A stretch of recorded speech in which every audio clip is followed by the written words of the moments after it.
delito contra la vida humana independiente, digamos ya. Vamos el día de hoy a estudiar todos los delitos de homicidio que son los últimos que nos quedan, ¿no? La semana pasada vimos delito de omisión culposo. Tengo una pregunta. Adelante. Tengo entendido que el dolo eventual también como que tiene conciencia. Sí. Bien, es el dolo eventual, bueno, es un tipo de dolo, ¿ok? ¿Qué ocurre? Ocurre que en el derecho penal, cuando yo estudiaba en la universidad, mi profesor me decía, el derecho penal decía, el dolo es conciencia y voluntad de realización típica. Conciencia y voluntad.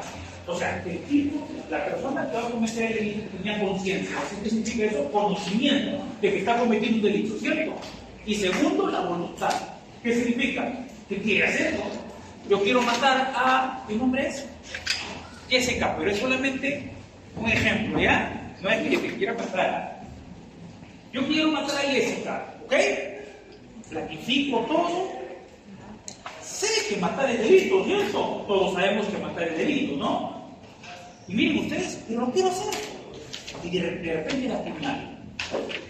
Conciencia y voluntad. Eso es lo que se decía cuando yo estudiaba. Ojo, hasta ahora hay doctrinarios, hay profesores que dicen todavía sigue siendo conciencia y voluntad. Pero en los últimos años hay una postura cada vez más grande que señala que el dolo no es conciencia y voluntad, sino solamente conciencia o conocimiento. Basta que la persona sepa que está cometiendo un hecho delictivo y al momento de realizarlo, configurarlo, con eso es suficiente para considerar el dolo. Esas son las dos posiciones respecto al dolo actuales. La primera se llama la posición cognitiva del dolo y la segunda, la postura cognitiva del dolo, porque solamente abarcaría el conocimiento como el delito. Ahora, ¿por qué han surgido estas dos tendencias? Por una sencilla razón. Porque cuando el dolo era conocimiento y voluntad, generaba tres tipos de dolo. Dolo directo, el dolo indirecto, también llamado de consecuencias necesarias, y el tercero es el dolo eventual, que es tremendamente cuestionable. ¿Ok? Dolo directo, creo que el que no tiene ningún problema, todo el mundo entiende que es el dolo directo. ¿Ok? Yo quiero matar a Jessica, la apuñalo, dolo directo. ¿Cierto? Punto, no hay problema, ¿cierto? Donde sí hay un poquito de problemas son en el resto de dolos, en los otros dos tipos de dolo. Segundo tipo de dolo de segundo grado, dolo indirecto, también llamado, que es el nombre que más me gusta llamar a este tipo de dolo de consecuencias necesarias. Yo quiero matar a una persona, pero para matar a esa persona de repente puedo afectar otros bienes jurídicos. Y es una consecuencia necesaria para que eso ocurra. Todo eso abarca mi dolo. Mira tú, ¿ustedes han visto la película Cara Cortada o no? ¿Han visto Cara Cortada? ¿Han visto? ¿Qué tal? Buena, porque se presentan un montón de delitos como el tráfico de drogas, la criminalidad y cómo se migra de Cuba a Miami. Así es. Hay una escena que habla sobre esto de dolo de consecuencias necesarias. ¿Te acuerdas cuando Tony Montana, que es el personaje principal de la película, ¿no? Tony Montana, Claro. Al Pacino, ¿no? Este narcotraficante cubano, ¿no? Cuando Tony Montana Sosa, que es líder de la organización criminal boliviana, ¿no? Que le vende droga, le dice, oye Tony, tú vives en Estados Unidos, lo único que quiero que hagas es que lo traslades a mi sicario, ¿no? Quiero matar a un conocido político boliviano porque va a denunciar a mí y a otros altos funcionarios de Bolivia, ¿cierto? Sí. Yo quiero que tú, Tony, lo acompañes. Tú vives allá, mi sicario no sabe inglés, mi sicario no conoce Estados Unidos, pero él se va a encargar de matar porque es frío, ¿cierto? Como un témpano de hielo ese sicario, ¿no? Un maldito, ¿no? Y Tony Montana dice, perfecto, que venga nomás, yo lo apoyo, ¿no? Y efectivamente se va a Nueva York. Y en Nueva York, ¿qué hace el sicario? El sicario ve el vehículo de este político boliviano, ¿cierto? Entonces, ¿qué hace? Una noche se mete al garaje, pone una bomba en el carro del político, ¿se te acuerdan? ¿No? Le pone una bomba y listo. Al día siguiente tiene que estar cerca del carro para poder detonar la bomba y explota el carro sin ningún problema, ¿cierto? Pero ¿qué ocurre? El sicario está al lado de Tony Montana lo está llevando, está estacionado, pero se dan cuenta de algo que lo perturba a Tony Montana. El hijo del político, ¿no? Los dos hijos y su señora. ¿Ok? Miren, no importaba que muera el chofer. Pero ¿qué ocurre? El carro entra sus dos hijitos menores y entra su esposa. ¿Ok? Entonces Tony Montana dice, esto no estaba en el plan. Se supone que ellos no deberían de haber subido al carro. Si matamos y explotamos el carro, van a morir los hijos y va a morir la señora. ¿Qué dijo el sicario? No me interesa, acércate porque yo hago explotar, a mí no me interesa. Ese es un dolor de consecuencias necesarias. El sicario aquí quiere matar al político, ¿cierto? Pero sabe que para matar al político va a tener que morir sus hijos, su señora y el conductor. Y no le interesa eso, porque es una consecuencia necesaria para cometer el hecho que quiere, ¿cierto? De acuerdo al código, de acuerdo al derecho penal, ese se llama un dolo de consecuencias necesarias. ¿Qué implica esto? Implica que la muerte de los hijos, la muerte del chofer, la muerte de la señora también forma parte de la historia del asesino. Bueno, si ustedes ven la película, no se llega a consumar el hecho, ¿cierto? No se llega a consumar el hecho. ¿Ok? Pero eso se llama dolo de consecuencias necesarias. El asesino, voy a matar a esta persona, pero la consecuencia necesaria es que voy a tener que matar a otras. No quiero matar a las otras, pero es mi consecuencia necesaria. Tengo que matarlas para poder matar al sujeto que efectivamente quiero hacer. Y eso pasa no solamente en el homicidio, sino pasa en cualquier otro delito. Eso se llama dolo de consecuencias necesarias. Cuando hay circunstancias que pueden generar también afectación de bienes jurídicos, la persona lo acepta y por tanto él también que su conducta es dolosa respecto a esas afectaciones de bienes jurídicos que se producen. En este caso, la muerte, en el ejemplo que les he dicho, la muerte de estos niños, la muerte de su esposa y del chofer es una consecuencia necesaria. Todo esto está dentro del dolo del sicario. Él se llama dolo de consecuencias necesarias. Y hay un tercer tipo de dolo, el dolo eventual. ¿Cuál es el dolo eventual? El dolo eventual significa que una persona realiza un acto, ¿ok? Realiza un acto. Esta persona puede darse cuenta que si continúa realizando el acto existe una gran posibilidad de que se pueda configurar un delito o pueda configurarse una situación de delito. ¿Ok? Miren, él se puede imaginar y puede decir, mira, si continúa realizando este acto, puedo afectar algún bien jurídico. Sin embargo, no para, sino que continúa con su accionar hasta que efectivamente se logra la afectación del bien jurídico. Eso es lo que se llama el dolo eventual. ¿Cuál es el problema con el dolo eventual? Por la muy similar característica que tiene con la culpa consciente. ¿Cuál es la diferencia entre el dolo eventual y la culpa consciente? Miren ustedes, en el papel, como papel aguanta todo, miren ustedes que hay una diferencia grande. En el dolo eventual, la persona está realizando un acto, sabe que con ese acto va a afectar un bien jurídico y no para. Continúa hasta que efectivamente afecta el bien jurídico. Ese es el dolo eventual. ¿Cuál es la culpa consciente? La culpa consciente es cuando la persona realiza el acto y tiene la completa seguridad que no va a pasar nada, que no va a haber afectación de bien jurídico. Pero igual se afecta el bien jurídico. Miren, esa es la diferencia entre dolo eventual y culpa consciente. Nuevamente, ¿ya? Síganme, por favor, porque esto es muy importante, ¿ya? Dolo eventual. La persona realiza el acto, miren, sabe que continuando el acto podría afectarse el bien jurídico. Sabe, conoce. Yo continúo el acto y puedo afectar un bien jurídico y efectivamente continúa con su accionar y afecta el bien jurídico. Ese es el dolo eventual. Culpa consciente, ¿cuál es? La persona realiza el acto, pero tiene completa, miren ustedes, completa convicción de que no va a haber afectación de bien jurídico alguno. Pero al continuar con su acto, sí va a haber una afectación de bien jurídico alguno. ¿Ok? En el papel, como ven ustedes, porque les dije, el papel aguanta todo, hay una diferencia entre ambas, ¿cierto? Pero la pregunta que yo les hago es, en la vida real, ¿cómo lo podemos determinar eso? Con la intención, o sea, la diferencia entre el dolo eventual es la intención, que es sí, por ejemplo, yo quiero disparar a una persona, pero otra está por encima, ¿no? Ya es un riesgo de que voy a disparar a esa, pero mi finalidad es matar, porque yo sí voy a cometer un delito asumiendo otros riesgos de afectar bienes jurídicos. En cambio, el homicidio culposo, no, primero tienes una negligencia más del resultado. Tú no tenías la intención de dañar a terceros de afectar bienes jurídicos, pero fuiste negligente y eso puede ser correcto. Claro, en el ejemplo que tú dices, es clarito. Pero hay otros ejemplos en donde es más difícil eso.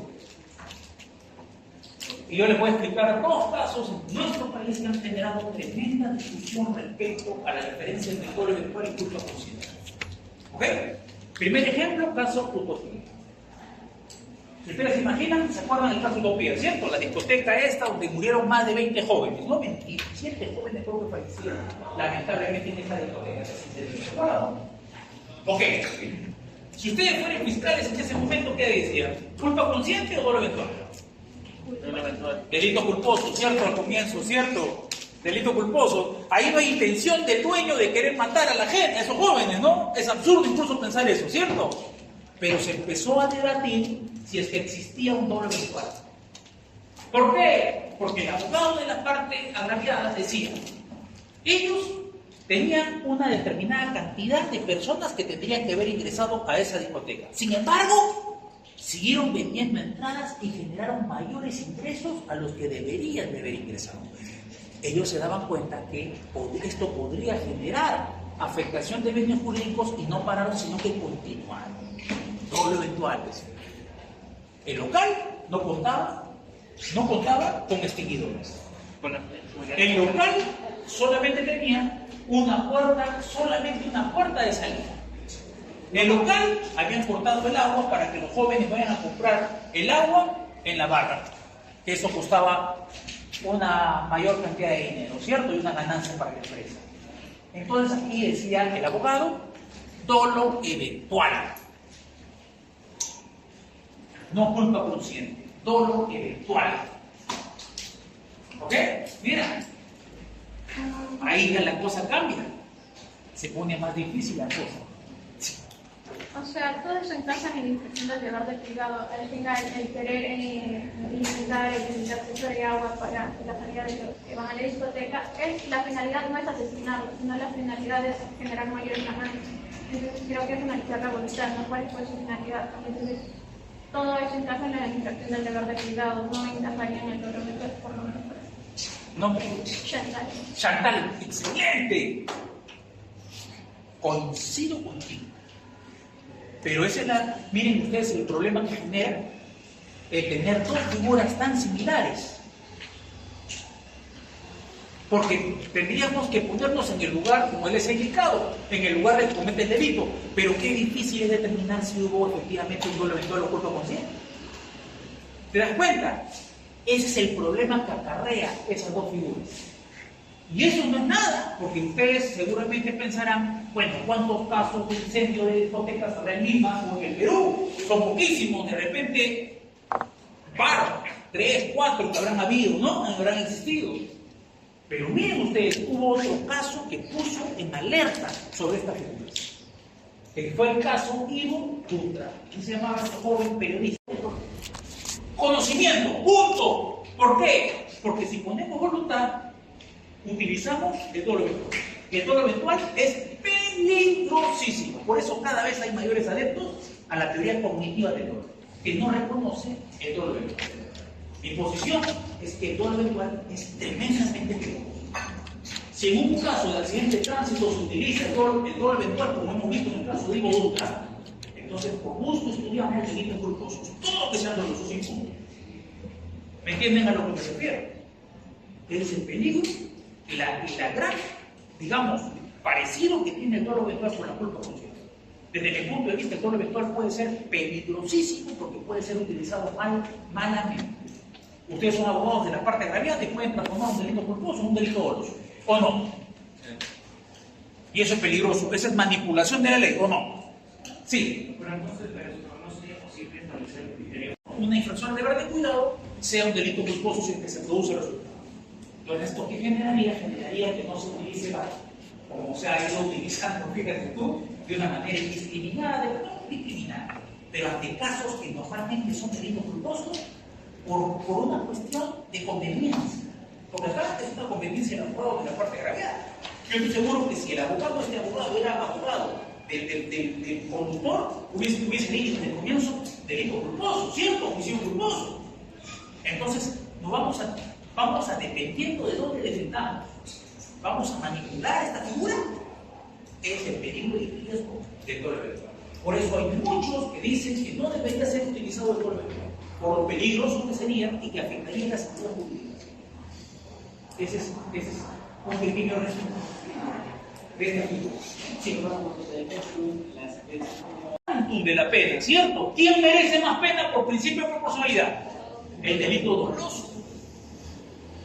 Estamos diciendo que no, el que comete un delito culposo se va a liberar de la responsabilidad. No. Estamos en lugar, pasamos, tenemos un trailer, pasa, está en lugar de todo tan, pero de la nada de un carro, o bueno, una moto. El conductor se te mete una moto imprudentemente, lo atropella, lo matas. ¿Tú cómo lo verías? ¿Es justo que, bueno, porque hay un muertito que tengas que pagar de repente, usted es una responsabilidad penal? La familia puede decir 800.000 cosas, pero acá lo que se va a determinar en el ámbito del derecho penal si fuiste responsable o no.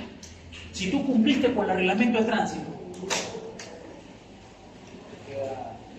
es diferente que vayas en exceso de velocidad, es diferente que hayas tomado alcohol y estés manejando el vehículo, es diferente que te hayas pasado una luz roja, pero si eso no pasa, si has manejado conforme al reglamento de tránsito, se te cruza un peatón imprudente, se te cruza un conductor imprudente, ¿por qué sería responsable penal? ¿Cuál sería la justificación de eso? Sería tremendamente abusivo, claro, libre, completamente libre. ¿Eso cómo se llama? Tiene muchísimas formas y justificaciones del ámbito del derecho penal. El ciclo pasado, en de parte general, ustedes estudiaron imputación objetiva, autopuesta de peligro de la vida. Si la víctima se autopone en peligro, ya no va a haber responsabilidad de que genere resultados, pues, como el caso tuyo. Estás manejando un camión, la misma víctima se autopone en peligro porque se pasa una luz roja y se mete delante del carro. El carro lo atropella, lo mata. Autopuesta de peligro de la víctima. ¿Todo estuvo dentro de la competencia de la víctima? ¿Quién es el responsable de la muerte? ¿No fue la propia víctima? Sí. ¿Ah? Sí, la propia víctima. Entonces, ¿por qué tendría que la persona que generó el resultado ser responsable penalmente? Miren ustedes, desde el punto de imputación objetiva se puede aplicar, por ejemplo, esa teoría, ¿no? En el caso que tú estás planteando. ¿Nombre? Camila. Camila. Sí. Profesor, una consulta. En ese caso donde digamos la persona está... ¿Cuál es la palabra clave en imputación objetiva? No, culpabilidad tampoco. No. Recuerden, la sociedad. ¿Qué tiene la sociedad? ¿Qué ocurre en la sociedad? Es una sociedad de riesgos. La sociedad es una sociedad de riesgos. Ustedes, muchos de ustedes, para subir la escalera hasta el fondo, se pueden sacar la mugre o no. Miren qué simple. Yo también muchas veces casi me saco la mugre. Ahora no me saco la mugre, ojalá que no me saque la mugre. Pero me puedo sacar la mugre, ¿no? Ya que subo, bajo, de repente me tropiezo y me caigo. Porque la sociedad es una sociedad de riesgo. ¿Ok? Viajar en un avión es un riesgo o no. Sí. ¿Ok? Jugar un partido de fútbol con tus amigos es un riesgo o no. Claro. Irse en un vehículo de transporte público es un riesgo o no. Manejar un vehículo es un riesgo o no. El derecho penal entonces, porque toda la conducta que genera riesgos, el derecho penal tendría la obligación de anular o impedir que se realicen esas actividades. No. Absurdo, ¿cierto?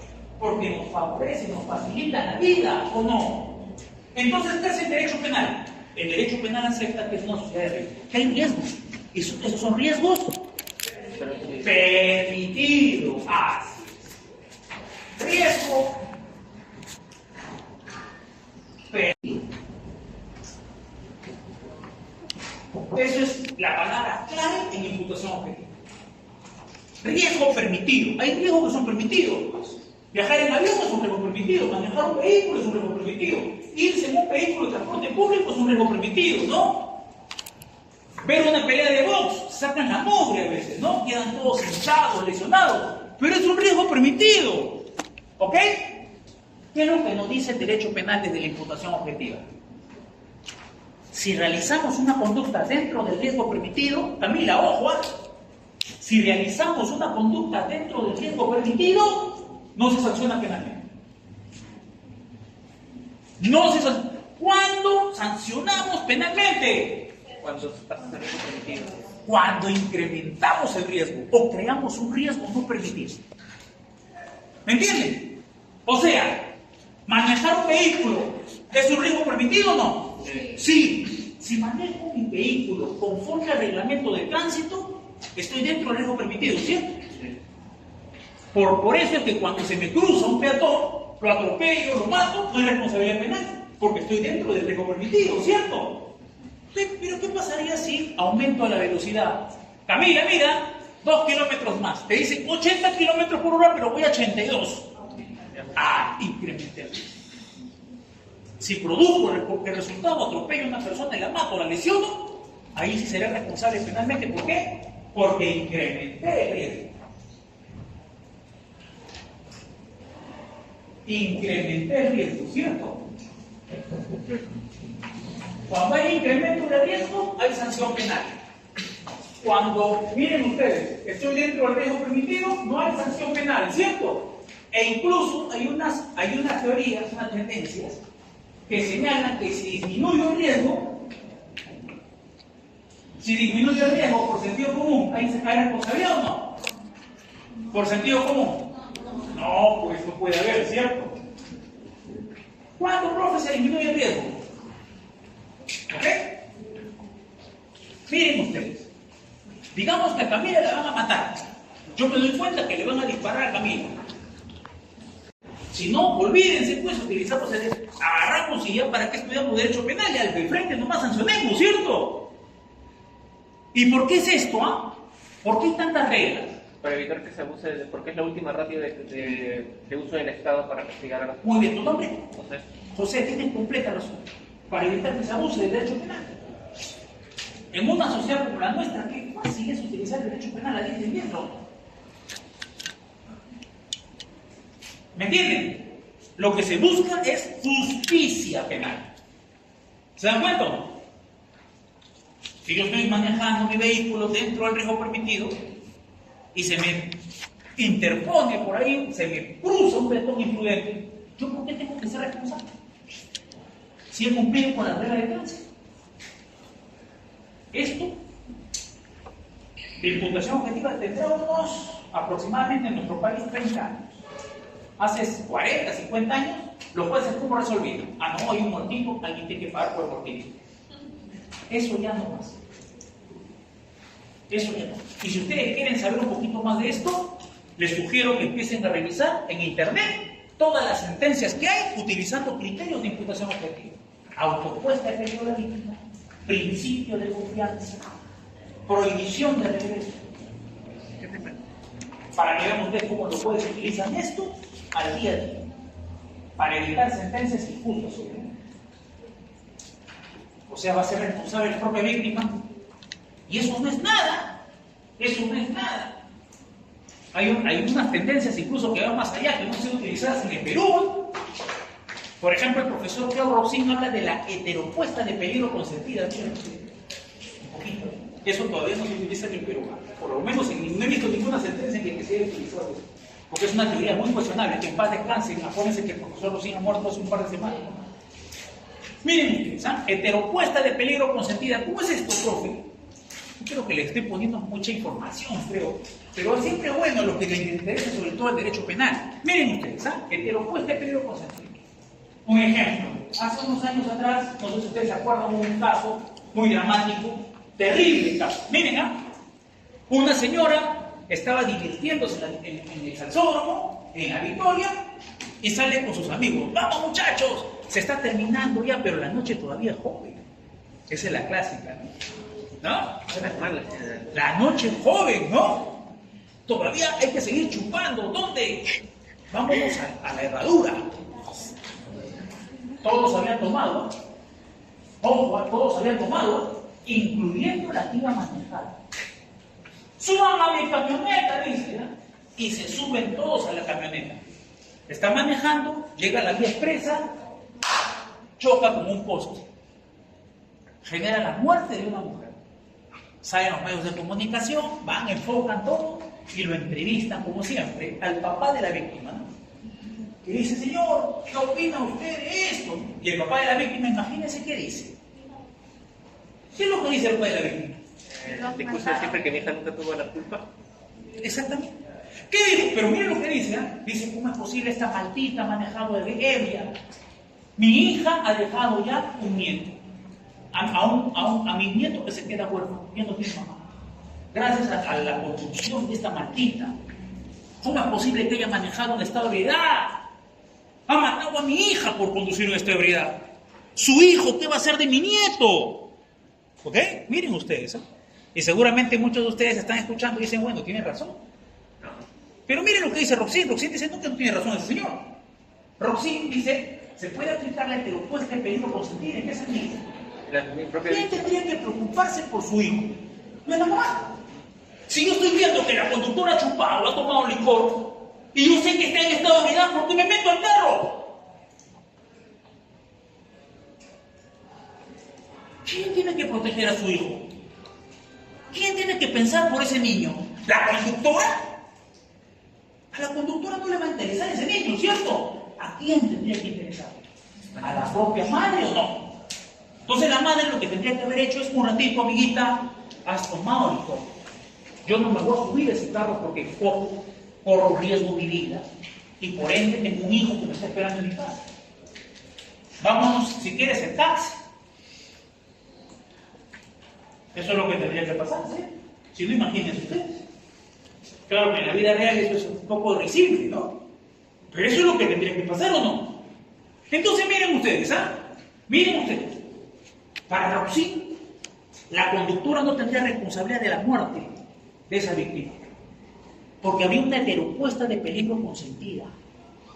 Ella sabía que la conductora había consumido licor. No debió haberse subido a ese coche. Es una especie de autopuesta de peligro, pero como no es una autopuesta de peligro directa, él le llama heteropuesta de peligro. Entonces ya ustedes saben que cuando vean a un amigo que ha tomado licor y le digan, vamos, te llevo en la moto, te llevo en el carro, ya saben ya cuál podría ser la consecuencia. Claro, en el derecho penal peruano todavía no se aplica esto, ¿ah? Es una tendencia, miren ustedes, que planteó el profesor Roxin, que en paz descanse, y podría ser planteado respecto a un caso también. Es una teoría, en todo caso, que él señala, ¿no? Y me parece bastante justa. Si yo sé que la persona está manejando en estado de ebriedad, hasta en estado de ebriedad ha tomado licor, si yo me subo al carro, yo seré responsable del propio resultado que me produzca, ¿no? ¿Es lo más justo, no? Si yo hago una carrerita de velocidad, por ejemplo, piques ilegales, no sé, en la playa, en la Costa Verde, podría responsabilizar, de repente si me accidento, muero, mi familia puede responsabilizar al otro que hizo piques. Oye, el otro hizo piques con mi familiar. Mi familiar ha muerto. Ese maldito no debió hacer piques, ¿no? Esa es la clásica que pasa en nuestro país, ¿no? Ambos serían responsables, ¿no? Entonces, eso es lo que, miren ustedes, Roxin plantea. Como les digo, todavía eso no se aplica, pero miren qué interesante, me parece muy justo, ¿no? Para evitar, evidentemente, sanciones arbitrarias, ¿no? Recuerden que el derecho penal no se utiliza para todo.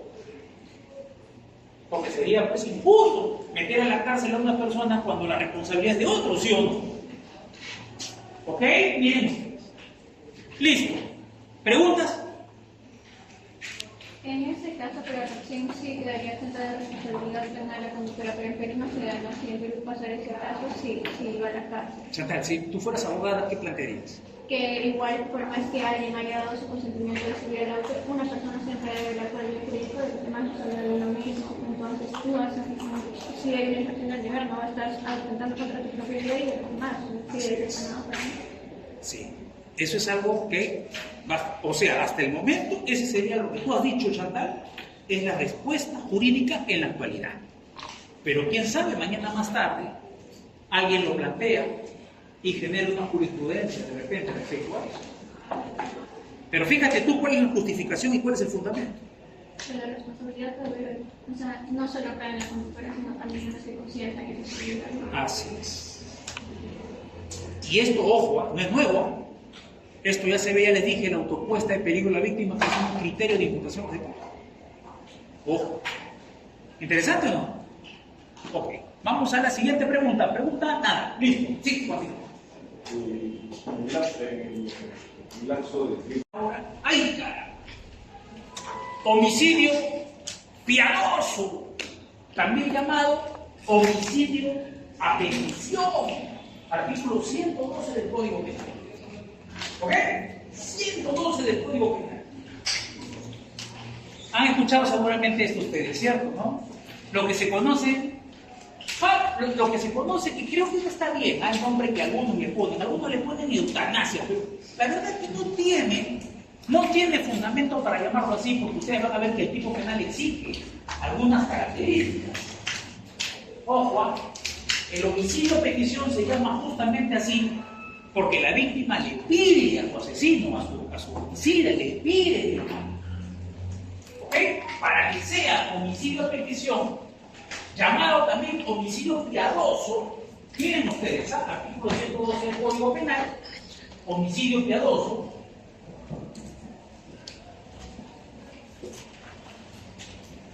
tiene que cumplirse algunos requisitos. En primer lugar, acá hay un tema de debate. Ojo, acá hay un tema de debate. El Código Penal dice que la víctima tendría que haber, la víctima tendría que haber solicitado su muerte a un tercero. Ahí hay un debate, porque muchos dicen, entonces significa que la víctima tendría que haberle pedido. La víctima tendría que haberle pedido al asesino que lo mate, ¿cierto? Al homicida que lo mate. ¿Y qué significa haberlo pedido? Significa que puede expresarse, ¿o no? Oye, mátame. Pero ¿qué pasa si la víctima no se puede expresar? Por diferentes motivos. Eso no configuraría delito de homicidio piadoso. Otros dicen, no. Acá se tendría que aplicar lo que se llama consentimiento presunto. Miren ustedes. Consentimiento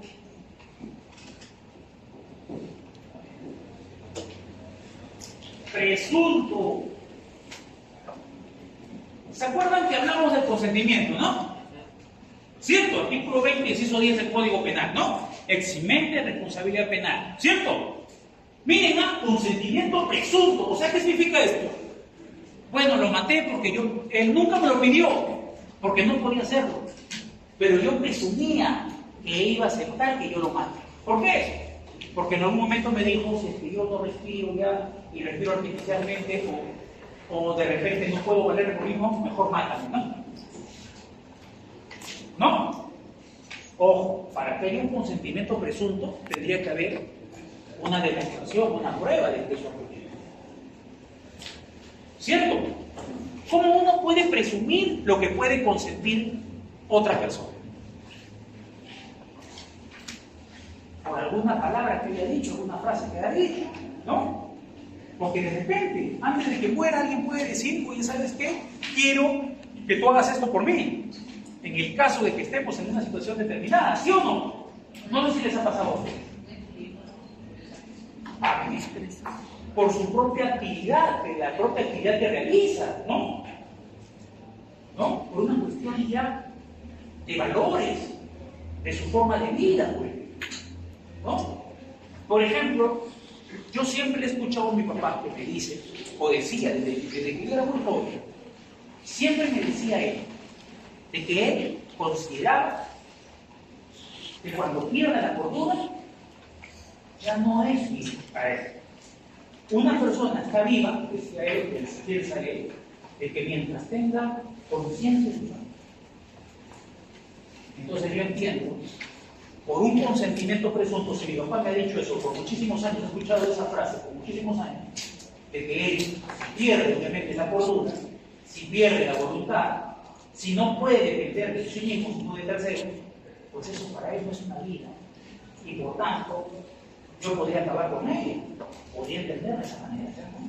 Eso es lo que se llama consentimiento. No sé si les ha pasado a ustedes, que ustedes pueden entender, no, hay un consentimiento presunto de algún familiar cercano, una persona que ustedes quieran, un amigo de repente. No sé si les ha pasado.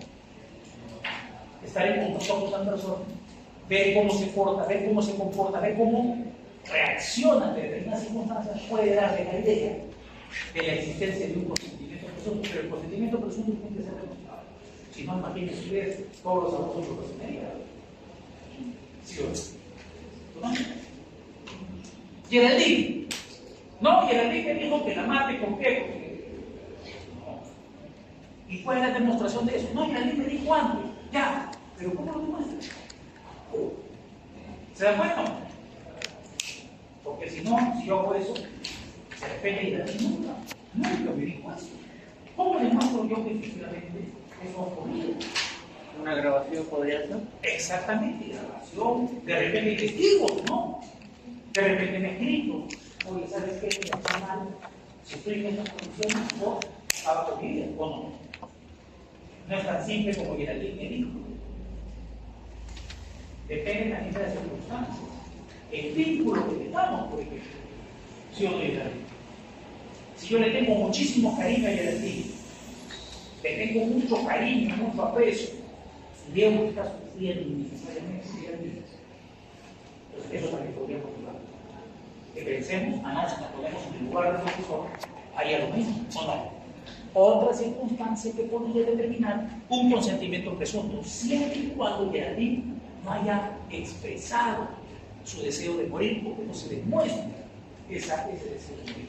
El Código Penal exige que la víctima señale su deseo de morir. Pero como les digo, la doctrina puede aceptar un consentimiento presunto ante determinadas situaciones y circunstancias. Ojo, eso es debatible. Hay autores que dicen no hay consentimiento presunto en esta situación. Desde mi punto de vista, sí podría prestarse un consentimiento presunto. ¿Por qué? Porque el sujeto quiere que la víctima no sufra. Las condiciones de este delito, porque ahorita vamos a verlas, son demasiado duras, demasiado fuertes para un ser humano. Sí, ¿tú no me acuerdas? Valentín. Y así, una perturbación cerebral que no se da cuenta que está cometido delito. 2. Grave alteración de la conciencia. No es una alteración interna, sino una circunstancia externa, como por ejemplo, de gravedad absoluta. ¿Ok? Grave alteración de la conciencia. Y tercero, alteraciones de la percepción. Cuando la persona no puede, tiene problemas para poder percibir la realidad. Y por último, los más conocidos, ¿cuáles son? Los menores de edad. Esos son los 4 imputables. Artículo 20, inciso 1, e inciso 2 del Código Penal. Ahí están los 4.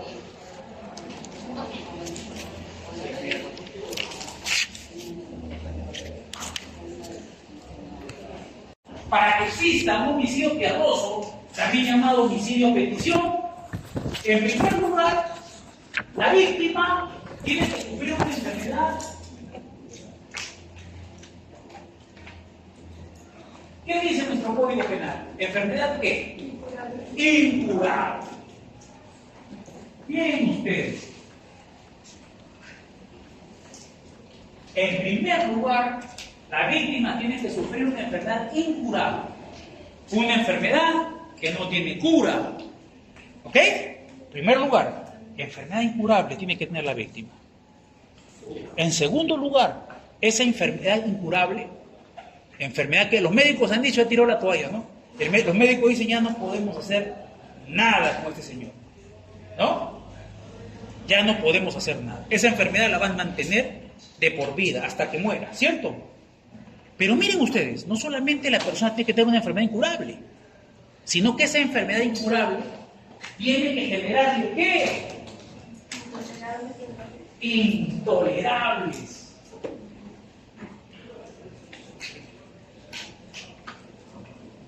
Dolores. Miren, o sea que no puede soportar el dolor. está sufriendo, la víctima no puede soportar el dolor que le produce la enfermedad incurable. Entonces, ¿qué hace la víctima?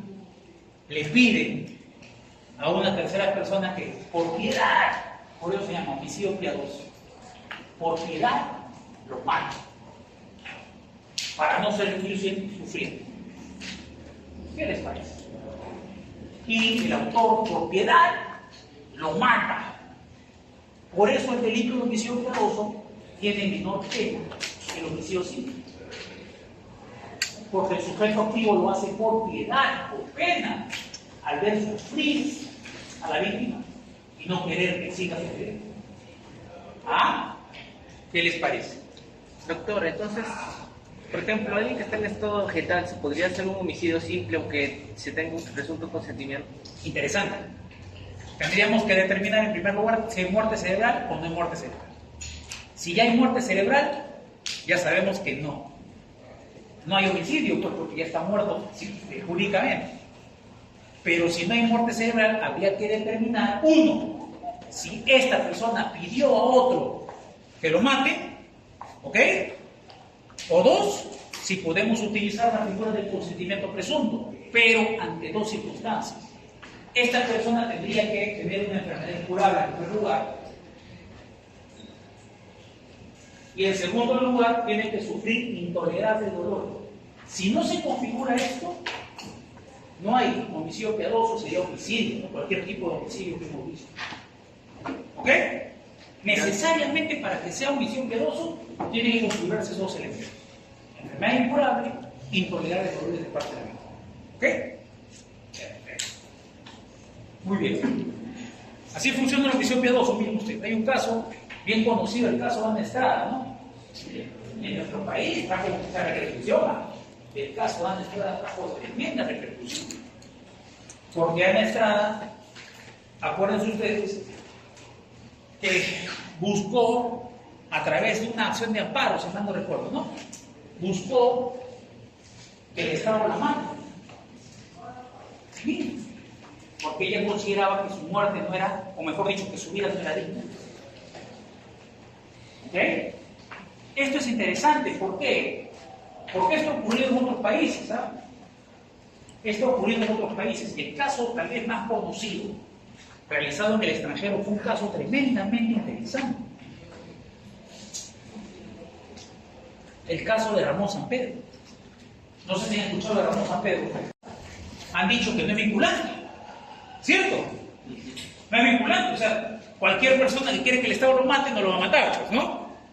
Cualquier persona que quiera lograr lo que Ana Estrada logró va a tener que generar un proceso, ¿no? Una garantía constitucional, igual que Ana Estrada. Va a tener que hacer los mismos pasos que Ana Estrada y se va a tener que evaluar si corresponde o no corresponde. O sea, el artículo 112 del Código Penal sigue vigente, ¿cierto? El homicidio piadoso sigue vigente. Sigue siendo delito y sigue sancionándose. El caso de Ana Estrada también vinculado. Cualquier persona que quiera que el Estado lo mate va a tener que ir a un proceso judicial y demostrar por qué el Estado tendría que matar. Yo, cuando pasó lo de Ana Estrada, me llamó mucho la atención y me generó también una tremenda pregunta. Claro, los jueces que son abogados dicen, está bien que el Estado lo mate, pero yo me hacía una pregunta y decía, ¿pero qué médico lo va a hacer? Se supone que el médico hace un juramento hipocrático, ¿cierto? ¿Qué jura el médico? Salvar vidas, ¿no? Nunca acabarlas. Yo dije, uy, ahí va a haber un problema. ¿Qué pasa si un médico dice yo no lo quiero matar? ¿Qué pasaría? ¿Habría responsabilidad penal? ¿Desobediencia a la autoridad? ¿Qué dicen ustedes? ¿Qué pasaría ahí? ¿Responsabilidad penal o no? ¿Qué figura se podría utilizar ahí? Exculpante justificante. Exactamente, muy bien. Recuerden, el artículo 20, inciso 4. Si uno afecta un bien jurídico para salvar un bien jurídico mayor, no hay sanción penal. Si es lo único que te queda, ¿sí o no? Miren ustedes, ¿ah? El médico le dice, tienes que matar a Ana Estrada. Y él dice, no lo voy a hacer. Hay una orden de un juez. lo que él está haciendo es desobedeciendo a la autoridad, ¿cierto? Pero ¿qué es más importante? ¿La administración de justicia o la vida de una persona? Si él no obedece una orden judicial para salvar la vida de esta señora infeliz, pues se aplicaría el artículo 20, inciso 4 del Código Penal, eximido de responsabilidad penal. No podría ser sancionado penalmente. Entonces en ese momento decía, ¿qué médico va a ser? Y al toque lo mataron. Y ahí nos damos cuenta de dónde apuntan los médicos en nuestro país. ¡Qué terrible! Y yo decía, caramba, ¿qué juez en su sano juicio va a decirle, ¿sabes qué mata? Y otro, ¿qué profesional que se digna de serlo? Ya, está bien. No es un carnicero, es un médico. Su objetivo es salvar vidas. Yo dije, uy, ahí va a haber un problema. Me equivoqué. Confié en los profesionales de nuestro país. En medicina. Y me equivoqué, porque la mataron al toque. A ver, mátala ya. ¿No? Y ahí nos damos cuenta. De la calidad de médicos que tenemos en nuestro país. Cómo han cambiado las cosas. Eso es porque yo también vengo de una generación donde los médicos eran lo máximo. En el Perú los médicos eran extraordinarios. Ahora tienes que tener suerte que no te toque un médico que te pueda matar. ¿Cómo han cambiado los tiempos? Y eso hay una responsabilidad, ¿sabes de qué? De la cantidad de universidades que ofrecen la carrera de medicina. Antes eran contados con los dedos, ¿no? Si ahorita para entrar a la San Fernando, nuevamente, el tipo penal, enfermedad incurable. Ramón San Pedro tenía una enfermedad incurable, sí, tetrapléjico, ¿cierto? Nunca se iba a curar. Intolerables dolores. ¿Sí, intolerables dolores? No sentía nada. Recuerden que para que sea esta figura del homicidio piadoso tienen que darse esas dos condiciones. No se dan de cualquier circunstancia en que la persona diga, ¿sabe qué? Mátame, Chantal, mátame, mi vida no vale nada. Y Chantal va y aprovecha, me mete 20 balazos. No. Tienen que cumplirse esas condiciones. ¿Me entiendes? Ahorita vamos a hablar de la instigación del suicidio, voy a dar la respuesta, miren ustedes, para los dos, las preguntas que me han hecho respecto a este delito. Ahorita que hablemos de este delito, ¿ya? A ver, ¿encontramos o no encontramos? ¿Encontramos? Uy, pero lo mandé en el chat del grupo. ¿Qué importa? Les he mandado una película y él fundamenta por una misma, no puede vivir, ¿no? O sea, sufre innecesariamente, ¿no? Producto obviamente de la enfermedad. Se tendría que entender como dolores físicos. Si aceptamos de repente el tema mental, podríamos abarcar de repente alguna figura que esté dentro de la anomalía psíquica. Por ejemplo, no. Solo serían dolores físicos desde un punto de vista del derecho penal. Entonces no es tan fácil tampoco el tema del homicidio piadoso, como ustedes se dan cuenta. Tiene requisitos bastante estrictos, ¿no? ¿Y eso por qué? Porque imagínense que no haya requisitos estrictos. Podría ser una locura. La gente podría matar y decir, bueno, yo le he matado porque me pidió que lo mate, o no. Entonces, por eso es que nuestro sistema jurídico, pensando en eso, ha establecido estas características muy específicas para que se pueda utilizar el homicidio piadoso como un homicidio atenuado. Porque recuerden ustedes que sigue siendo delito, ¿ah? Se sigue castigando penalmente, ¿ah? Pero con una pena menor a la del homicidio. Porque el sujeto mata solo. ¿Sí? Muy bien. Vamos al siguiente delito, que es el delito. ¿Quieren un break de 10 minutitos? Vamos. ¿Se acuerdan que al inicio, cuando recién empezamos a hablar del homicidio simple, me decía que el suicidio no es delito, ¿no? No es delito suicidarse, ¿cierto? ¿Okay? Bueno, siempre y cuando el suicida no logre su objetivo, obviamente. Si logra su objetivo, ¿a quién se le va a hacer castigar? Absurdo, ¿no? Pero ¿qué pasaría si alguien instiga o ayuda al suicida a matarse? El artículo 113 del Código Penal castiga estas figuras de intención de ayuda excesiva. Y hay muchísimos cuestionamientos que hacer a esta norma. Muchos, ¿ah? Miren ustedes, ¿ah? A ver, primer cuestionamiento que se hace a esta norma. En primer lugar, hablamos del instigador, ¿no? ¿Se acuerdan quién es el instigador? El que fomenta que se haga cierta conducta. Así es. El instigador. ¿Dónde encontramos el instigador en el Código Penal? ¿En qué artículo? ¿Se acuerdan? 21. 24. Ahí está en el artículo 24 del Código Penal, ¿ya? Instigación. Y miren ustedes, ¿ah? ¿Quién es el que ayuda? Dice también instigador, el que ayuda, ¿no? El que ayuda es el colaborador, ¿cierto? ¿Cierto? El que ayuda es un colaborador. ¿Y qué figura nosotros podemos entender como colaborador en el derecho penal peruano? ¿Cómplice? ¿Cómplice? Excelente. Cómplice, pues. Es el que coadyuva, ayuda al autor a cometer un delito, ¿cierto? Pero miren ustedes qué absurdo se ve este tipo penal. ¿Se acuerdan cuando estudiaron el ciclo pasado autoría y participación? Habían 3 tipos de autores, ¿cierto? Autor mediato, coautor sucesivo y coautoría. Autor mediato, coautoría y falta una autoría. ¿Cuál es? La más fácil. Coautoría mediata. Autor directo, autoría directa. Autoría directa, autoría mediata y coautoría. Artículo 23 del Código Penal. Ahí están las 3 formas de autoría. Y hay 2 formas de participación, ¿cierto? Primera, complicidad e instigación. Miren ustedes. Ustedes se están dando cuenta de que en este tipo penal se está castigando a quién. Miren ustedes, ¿ah? Se está castigando al que instiga y al que ayuda, colabora, al cómplice. ¿Cierto? Pero ¿cómo se le va a castigar a un partícipe si no hay autor?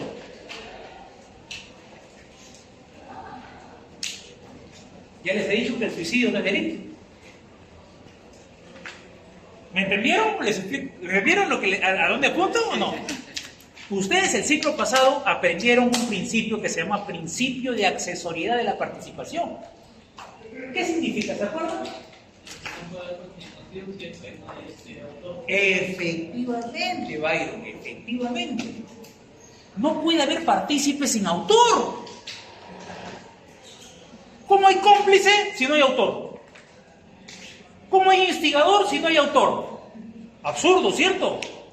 Primera, entonces, cuestionamiento a ese delito. ¿Cómo se puede castigar a un instigador de una conducta que no es delictiva?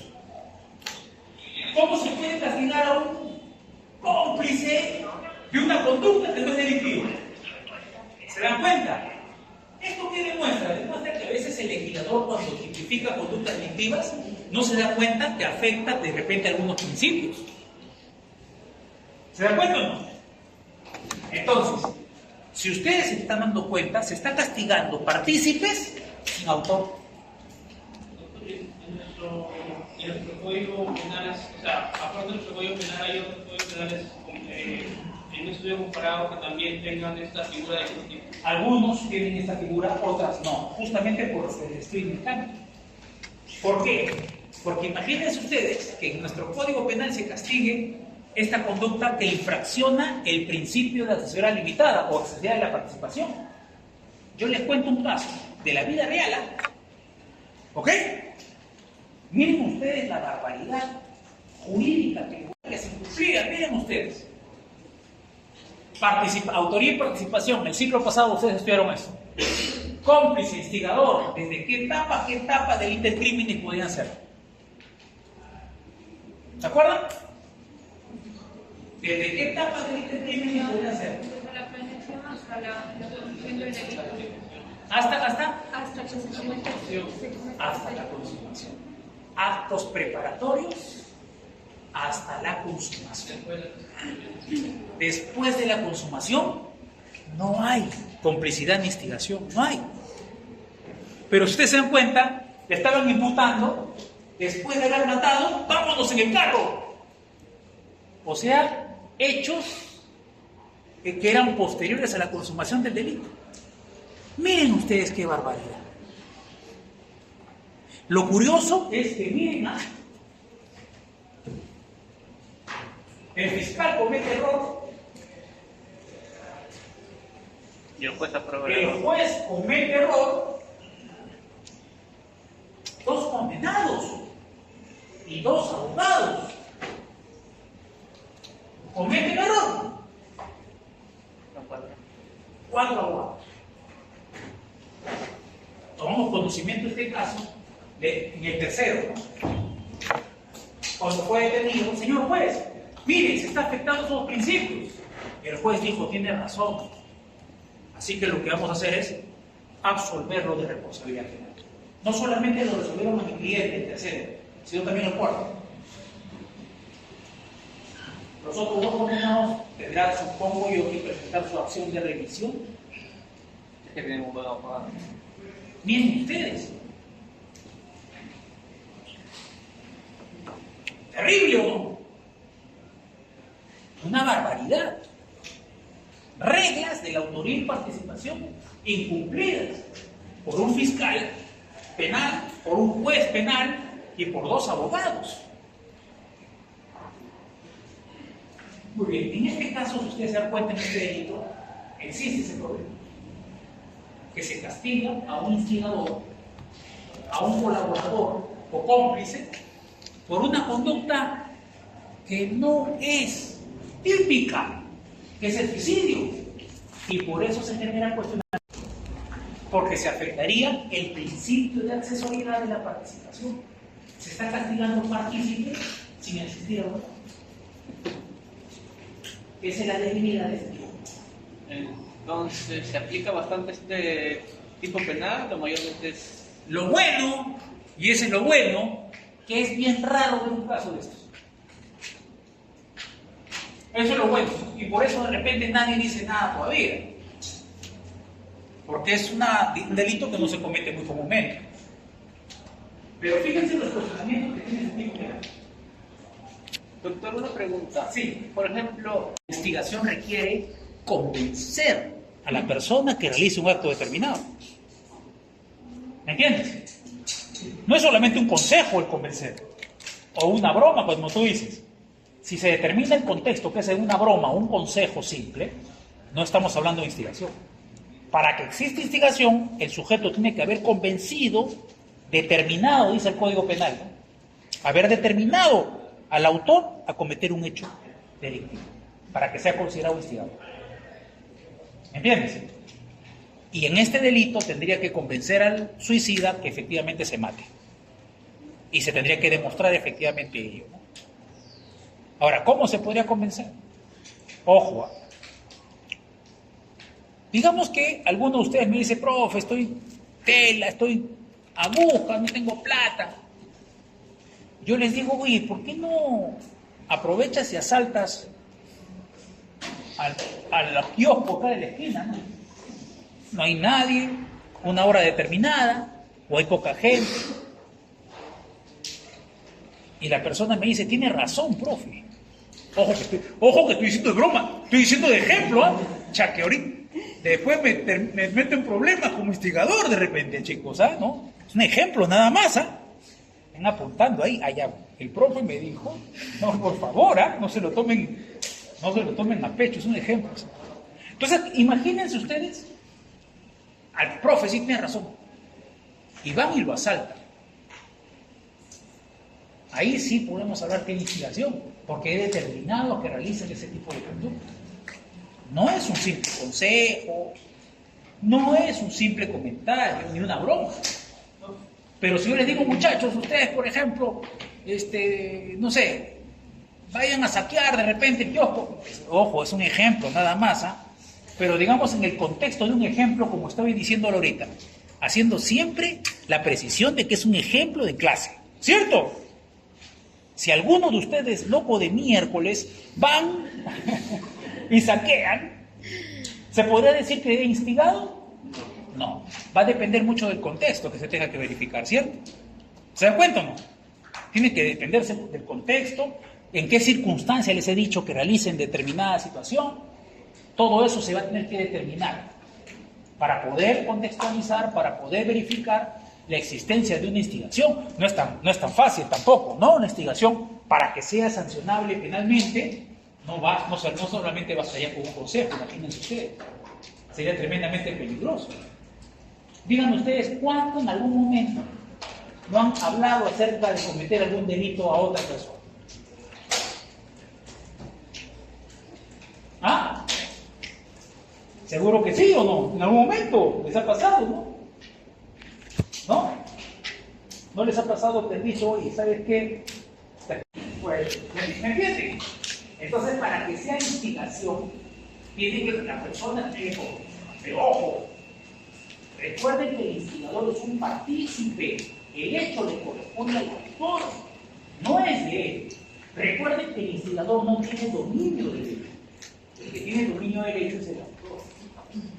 Y lo mismo pasa con el cómplice, ¿cierto? El cómplice no tiene dominio del hecho. Colabora en una accionar de otra persona, de un tercero. Colabora con un tercero para que realice una conducta determinada. Pero él, miren ustedes, el cómplice no tiene dominio del hecho. Esa es la diferencia entre un partícipe y un autor. El autor tiene el dominio del hecho, el partícipe no. Por eso hemos hablado de los tres tipos de autores: autor directo, autor mediato, coautor, que son los que tienen el dominio del hecho. Y las dos formas de partícipe que se llama nuestro código penal: instigador y cómplice. ¿Cierto? ¿Claro? ¿Claro? No tienen el dominio del hecho. Esa es la diferencia entre uno. Miren qué barbaridad. ¿Qué les parece esa bestialidad? Miren, ¿ah? De todas maneras, esos abogados no sabían esto. No sabían este principio de accesoriedad de la participación. Desconocían incluso las reglas de la autoría y participación delictiva. Ahora, si yo les digo a alguno de ustedes, a ver, ¿tu nombre cuál es? Enzo. Enzo, yo digo Enzo, mira, Enzo me dice, profe, estoy aguja. Enzo solamente es un ejemplo. Siempre recalco, ojo, ustedes son testigos, ¿sabes? Me van a echar igual, ¿no? Me van a fregar. Bueno, pero por si acaso, ¿no? De repente por ahí alguno tiene conciencia y me dice, no, el profe solamente lo está haciendo por ejemplo. Mira tú, Enzo. Digo, Enzo, ¿sabes qué? ¿No tienes plata, Enzo? Digo, ¿por qué el tipo de la cara de la esquina? Anda, sáltalo. Y Enzo dice, tiene razón. Profe, tiene razón. Se consigue un arma, Enzo.